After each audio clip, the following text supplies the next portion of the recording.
My daughter came to me at 16 and said she was non-binary, but only sometimes.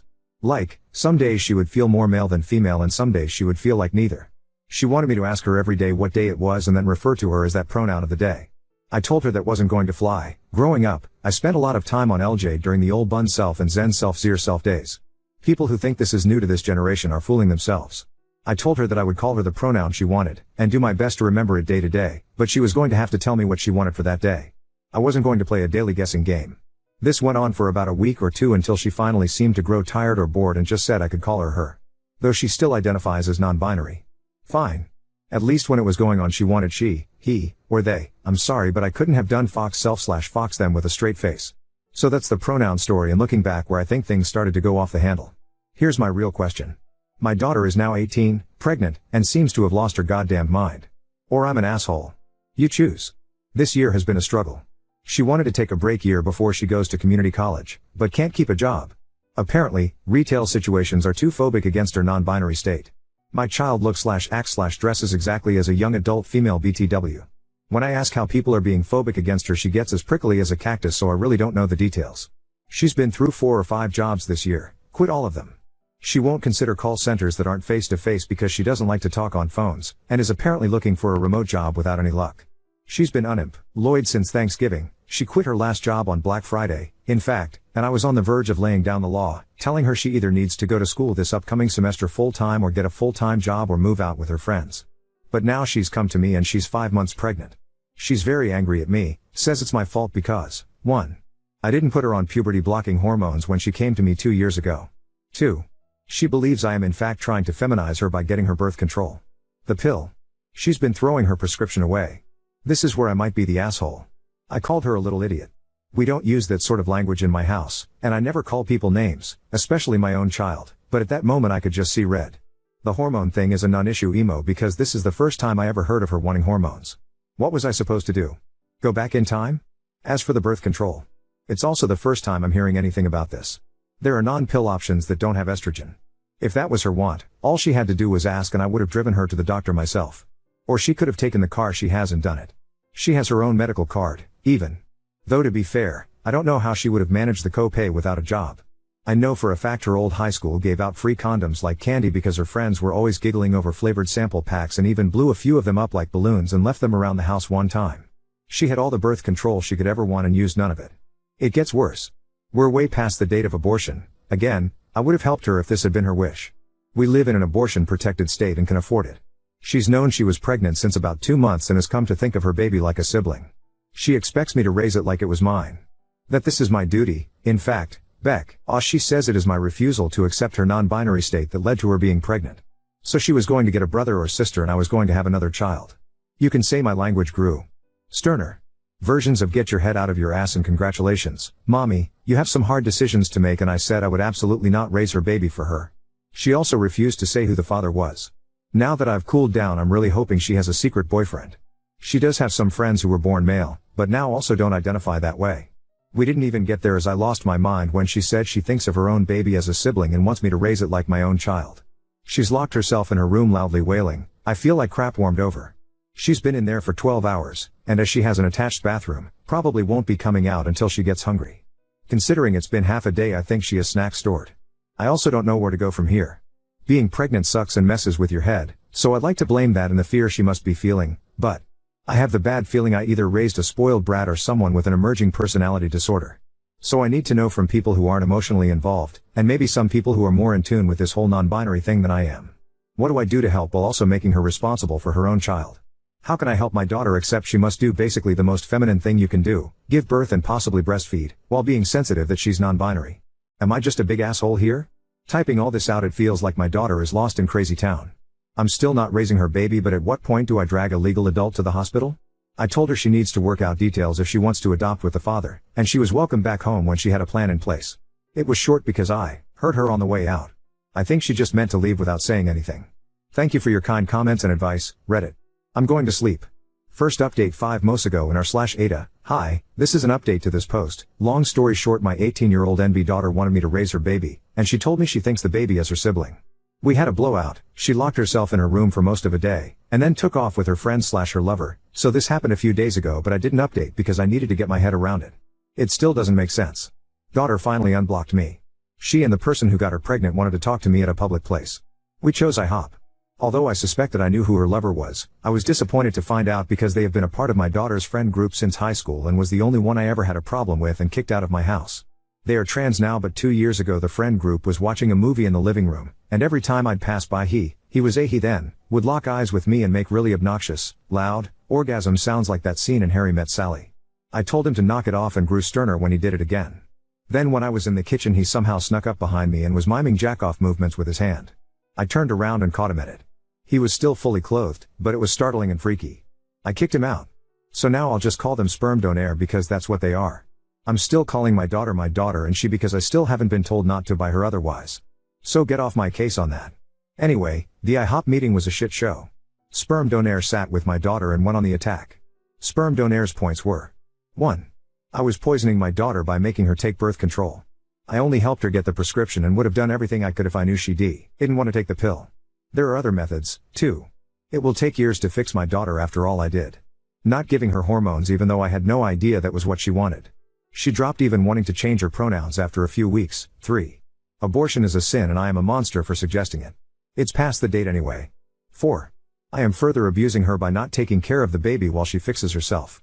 I guess they meant it as a temp situation, which was also new to me, so apparently even though I'm an abusive monster, a bad mother, and so on, I'm even worse for not taking in their baby. At least no one suggested that I raise it like my daughter's sister anymore. That might have been my daughter's thought on it. Sperm donor did most of the talking while my daughter just sat and glared at me, nodding along. It was kind of a whirlwind. Sperm donor pounded the table a few times, and even the waiter knew not to bother us after drinks. Lol. I'm surprised we weren't asked to leave. There was a lot said, mostly by the sperm donor who really seemed to be steering the ship. I asked why sperm donor couldn't take care of the baby and sperm donor said his parents were even worse than me. I guess my daughter and sperm donor taking care of the child they created is out of the question. I told them that I would not be raising their baby for them and that adoption is the best bet. They said that if I don't agree to raise it, they'll make sure I'll never see the baby ever. I won't raise their child for them. So that's that, I guess. I feel so many flavors of worried and angry and then worried all over again. I've been around the block and it's never a great sign when the person you're with makes an enemy of your family. That's what sperm donor has done by painting me as an abuser and failed mother who also won't take in their baby. Sounds like sperm donor has cut themselves off from their own family too. So I'm worried my daughter is in a very controlling relationship with someone who convinced her to stop birth control because they think hormones are too feminizing somehow and that she needs to be fixed. But they still want me to raise their baby. I'm angry that my daughter can just hear this crap and nod along like, yeah, that makes total sense. She is not stupid. I think she's love blinded. I'm sad and worried for the baby. A couple commenters suggested I wanted nothing to do with the baby because I wouldn't agree to raise it as my own. No, in a perfect world, I would want a normal grandmotherly relationship. Or at least know that the child is safe and has been adopted into a loving family. I don't care what my daughter does with her gender, or her body as long as she doesn't hurt herself. I want her to be in a happy relationship with someone who values her for who she is. Sperm donor kept using the word fix, which I see as another terrible sign. It's bad all around. My house is empty. It feels like my adult daughter has run off to join up with some weird church/cult thing who tells her that up is down. That not using birth control and not getting an abortion and then expecting others to take care of the child is all a-okay. Oh, and that she's a problem and needs to be fixed. I texted her and said I would be there for her, but sperm donor was still not welcome in the house. I think I'm blocked again. She's a legal adult. I'm not sure what else I can do at this point. In my low points, part of me thinks maybe I should agree to take the baby and then immediately make sure it's adopted into a loving home. But I get the feeling that sperm donor won't make that easy, and right now my daughter does what he says. Also, I'm not sure if that plan is even possible. It sounds Hollywood. I have an appointment to speak with a counselor, but the soonest I could get is April. Some of my friends think I should take the baby and either to get them away from the parents or because they think it's my duty, or both. The only silver lining in this was that they both seem sober. I don't think there's drugs involved. Am I reading this wrong? Am I the asshole here? Final update posted 1 hour ago in r/8. I posted another update in the comments a while back. It's on my account. Basically my pregnant daughter shut me out of her life completely and rumor had it she was living in a homeless camp with her weirdo lover out in the woods. It's a huge place and me and friends searched a few times but weren't able to find her. It's also dangerous because there aren't laws out there and the homeless shoot at ATV riders and hikers and send dogs after people who come too close to what they consider their territory. To be clear, I don't think my daughter was part of that group. The camp is huge and full of meth addicts, sex traffickers, and drug labs. Anyway, the full story is in my account if you care. I did contact sperm donor's parents and they have all but disowned him after very much the same disturbing behavior I outlined earlier, only geared toward their younger siblings. So that sucks. Back to the new news. All this shook out a couple weeks ago, but I hesitated to post because of my own emotions and the fact I know Reddit will be all over my ass for the deep anger, shame, and disappointment I have for my daughter. I came home from grocery shopping to find a strange pregnant woman at my door. That woman used to be my daughter, but had changed so much she was like a stranger. She chatters constantly so you can't get a word in, she has several small face tattoos and, forgive me for saying this, looks like she has aged 20 years. She had been living rough.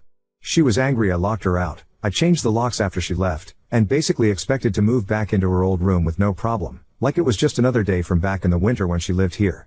Of course I wasn't going to turn her away, so I guess in a way she was right.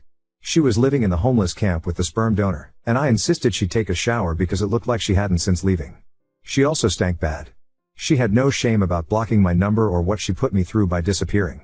All she wanted to talk about was the grand fate that she and sperm donor are building. That they're building a community of new people, and she went on and on and on without mentioning the baby once. I don't know how anyone can stand them, but sperm donor has multiple partners and my daughter is one of them and is perfectly happy being his broodmare. The broodmare is my verbiage. Hers is much more royal. Frankly, based on what she overshared, sperm donor seems like a complete sex fiend. Finally I broke in and asked and she said she had been to the doctor regularly, that was a lie, found out later, and all is well with the baby. At this point I knew she had to be on drugs. If she was awake, she was talking, and none of what she said had an end or a point. Also, a lot was from Crazy Town. What I got from her was that, again, she and several other ladies, and men, somehow, were to carry the next generation of new people. Yes, the men. Yes, biological men. Sperm donor was sort of the middle of the wheel with the spokes, was how she described it. I've met him before and I'm surprised he was able to get one girlfriend, much less whatever grouping is going on now. Anyway, sometimes she said she wanted to keep the baby, but she wouldn't tell me a plan to take care of and house it. I think she expected to stay with me, and sometimes she wanted to adopt it out, but not for the good of the baby but to spread the new people. This part is going to upset the internet, but the new people are apparently without gender expectations and that was why she didn't know the baby's gender yet. Oh yeah, and also some of the wheel, her group, were empathic and they could communicate their feelings through the other world. As a house guest, she was the absolute worst. It was like she had gone fair, all out in the camp and clean up after herself to the point where she mostly did not even flush the toilet after using it. She ate everything, which was to expected, but never cleaned up after herself and kept asking is too mild of a word, she demanded for me to take her out to restaurants. I did a couple of times because I missed her and was trying to make a connection, but then once afterward took her to the store to get baby supplies, and she was weirdly detached. Sort of picked up the first thing she saw on the shelf and all the while it was yak about her true family of new people and their grand fate. Anyway, I finally got out of her that she expected the baby in mid-July, which put her outside the time frame she originally gave me. I had it on my calendar. I was obsessed with the possible due date because I didn't know if she was find a baby on my doorstep or what, and yes, she was under the care of a doctor. Both lies. Getting her to focus on one subject was impossible. She would only stop talking long enough to take a breath and only listen long enough to you to stop for your own before she'd launch into a new thing, usually around sperm donor, who she loved but was nowhere in sight and was chilling back at the camp with the rest of his breeding stock, or whatever. Basically I was waiting for her to come down off whatever high she was on, when she went into full-blown labor. It was a complete shit show. She was having pains but her water hadn't broken yet. At the hospital it came out that she had not been to the doctor once for the baby. There are programs in our state that cover pregnancies, so that put her at high risk, so she was admitted immediately. That's when the switch flipped and she became hateful against nurses and doctors. She said the worst things and they were absolute saints in return. She also had, delusions of grandeur and told them she was their queen and accused them of trying to punish her. It was so wild. I can't even describe the monster she became. So hateful. Racist, vicious, and the worst things you can say to people, she said them. She wasn't in hard labor yet, so it wasn't entirely the pain. I pulled one nurse aside and told her where she had been living and that I suspected drugs, though I hadn't caught her using yet. They were so professional and gave her painkillers that helped her mood. Not gonna lie, they doped her up because she was acting wild. Imagine my surprise when her blood work came out clean. I wasn't there for the birth because she didn't want me in the room with her, and heaven help me I was a little relieved because I was ashamed of her behavior, but I did talk to a social worker on staff to let them know everything I did. The lady was very nice but couldn't speculate officially on my daughter's mental state. I said she had to be bipolar or manic or something because her behavior was not normal, but she asked if she had threatened to kill herself or harm the baby and she hadn't. They can't step in until there's a threat. Miraculously, the child was born at a good weight and healthy, and not addicted. I don't want to give too much info on them because the internet is forever and one day they may search for their own past. My daughter lucked out big time and had a normal delivery as things went. She didn't give sperm donor's name out as the father, though I did to the social worker. They can't be put on the birth certificate on my word. She up and left her baby that evening without officially checking out, without saying goodbye to me or her newborn. Because the hospital is a safe surrender point, she won't be charged for abandonment. CPS asked if I wanted to take the child, and though it tore me up, I said no. There are a lot of reasons for why. A big one is I don't want to be held hostage to my daughter's whims, and especially sperm donor. I don't want to be on the hook for more children which are likely coming. Also, look at my daughter. I did my best and she still turned out this way. Maybe I shouldn't try again. I know getting a new family is almost the best thing that could have happened for the baby, even with problems with the foster system. It has to be better than the camp. But I feel like dog shit about it even now. I also suspect they'll have a sibling soon as my daughter can arrange it. I know my daughter is not well. I know she's in a cult and probably in danger, and also probably an abuser herself, based on the stories she casually dropped about other members. She is also a selfish liar, and it is luck or the grace of God or what have you that her baby was born healthy. She is rolling the dice on her life and the life of her future children. She's sickened under a sex fiend's control and now thinks she has magic thought powers, but she has some responsibility in this, too. All the rest of the transgender stuff with her lover, and if she is NB or not from the past doesn't matter. She's an adult and is making some bad choices. It's hard for me to type out, but the way she treated the hospital staff was so cruel. Seriously, I had to use a thesaurus to describe it because I can't even describe fully how bad it was. It showed me that whatever else, she thinks other people are below her. It's more than the mania. I'm just there to serve her, whenever she sees fit. She knew she would be giving birth soon, so she came home and expected me to take care of her. I did, of course, because she was 9 months pregnant. And the second she didn't have any more need of me, or the baby she had just given birth to, it was easy to take off again. I listened to her for days and she expressed no feelings of hope for the baby other than a vehicle to spread their movement. No worry about their future life, and no more comments on me raising them as a sibling. She made the choice to leave and go back to sperm donor's harem or wheel or whatever. Sick or not, I'm ashamed to have raised someone with these kinds of values. Mentally ill people aren't bad people, but she has gone beyond merely bad choices. I haven't totally written her off and she may come back to sanity, but since all indications are that I'm blocked again, I'm going to think long and hard about boundaries and possibly moving. I'm worried about one day finding a bunch of cultly weirdos on my porch. So that's it. I don't know what to do. It's not like I have the resources to pay someone to deprogram my daughter, and that sounds very Hollywood. I need a realistic goal. It's more than just a cult. She needs a checkup from the neck up and I don't have the legal standing to do anything. At least the baby is safe. That's the one bright spot. Thoughts are welcome and, forgive me, any realistic suggestions, or just tell me if I'm way off base and I'm the asshole here. This has been a hell of a year and such a spiral. A year ago I had a somewhat of a slacker teenager under my roof. Now all of this.